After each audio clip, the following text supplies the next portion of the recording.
cakes. Birds of all feathers are a sight to behold, and a shiny queen's teapot all painted in gold.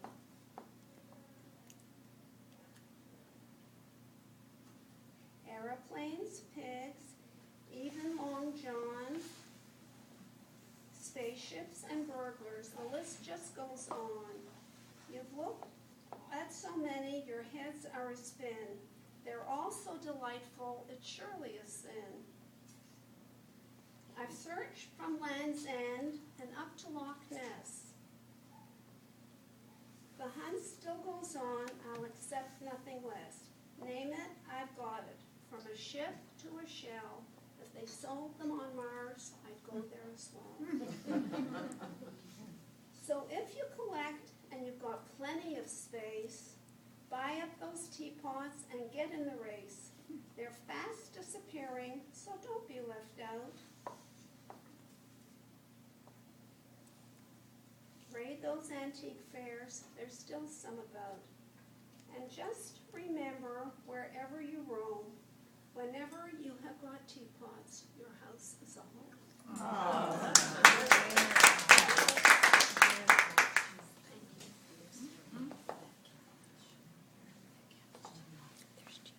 The Canadians say, "Can I offer you a cup of coffee?"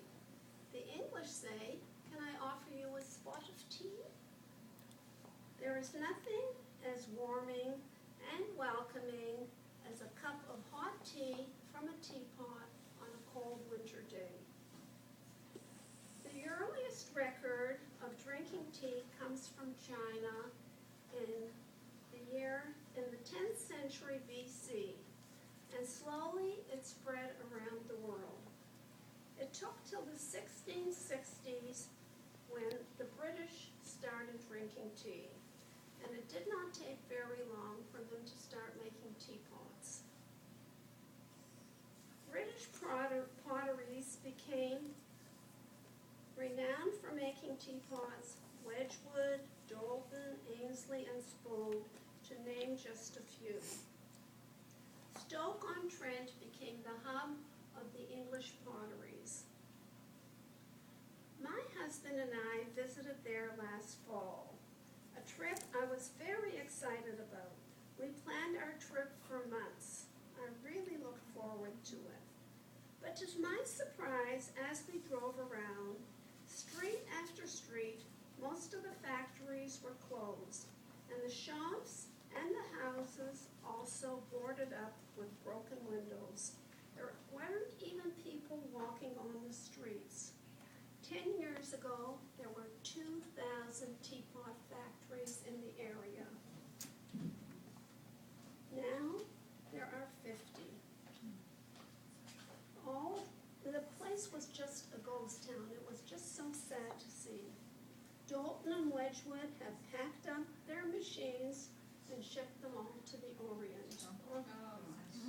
Apparently, the industry has gone full circle, and teapots that once said made in England are now saying made in China again. Over the years, I have corresponded with a number of teapot collectors. My first was a man by the name of Vince MacDonald, who was the founder of Totally Teapots, the Teapot Club of England.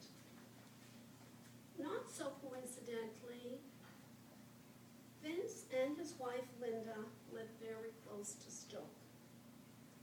Vince and Linda sent out invitations to a number of their teapot members to invite them to meet Dave and me.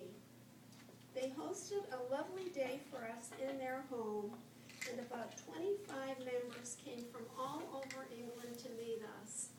Some of them driving 3 and 4 hours just to get to meet us. I had been corresponding with these people, and I felt like such a VIP.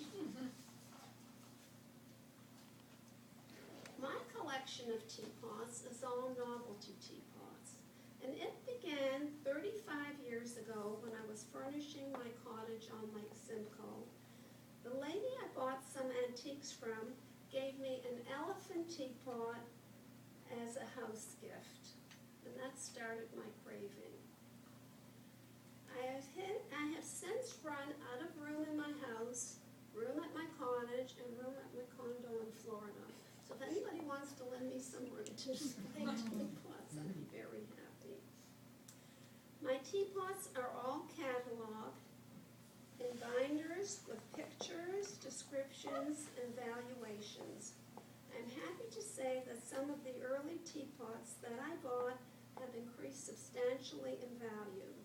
Teapots that I bought when I first started collecting are selling for 10 times what I paid on eBay. The teapots all vary in size as well as price. Some teapots I paid $5 for, some I paid thousands. And you can't tell the difference between a $5 teapot and a $1,000 teapot when you look at them. The price of a teapot depends on the amount available and how many were made. Very few made, the price is much more. The teapots that are 100 years old, they're more rare. Even with a chip, collectors will buy them. It is worth noting that teapots are very fragile. Different people have broken many of my teapots. My children have each broken one. My husband a couple of months ago broke 2 at the same time. And last year in Florida, one of my grandsons, he kicked a football into a wall of teapots. He has the distinction and the record of breaking 4 at once. Overall, I have about 1,200 teapots. My collection is small compared to Vince. He's got 3,500. A lady in Maidstone, England, runs a tourist attraction called Teapot Island. She has 6,500 teapots.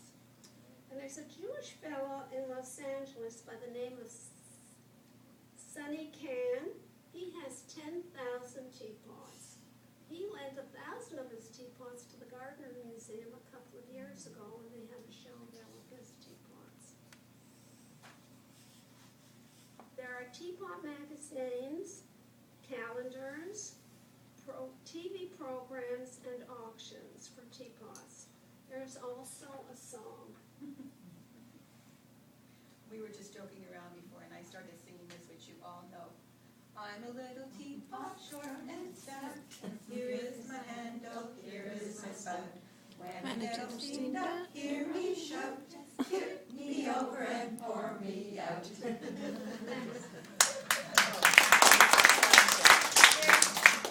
Amazing. Thank you so much. This has been just so much fun. I don't know. Nobody asked me. Oh, but when I was here last, I thought it was just that room with the teapots. I did too. Did I know the house is full? Oh my God. Amazing. Amazing. You told us one story about you bought a teapot and it wasn't so expensive, and then you saw, years later, you saw the cream and sugar. Oh, Just yeah. tell us that story, Okay. because I think it's fabulous. That's called the Allentown Teapot. It was up in the library. And about 20 years ago, I was at Yorkdale at an antique show. And they had the set with the teapot and the cream and sugar. Now, many of the teapots, when I go to buy them, have a cream and sugar to match. I don't have room for the teapots, never mind each one coming with a cream and sugar. So I said to the woman, how much is the set? Was $125.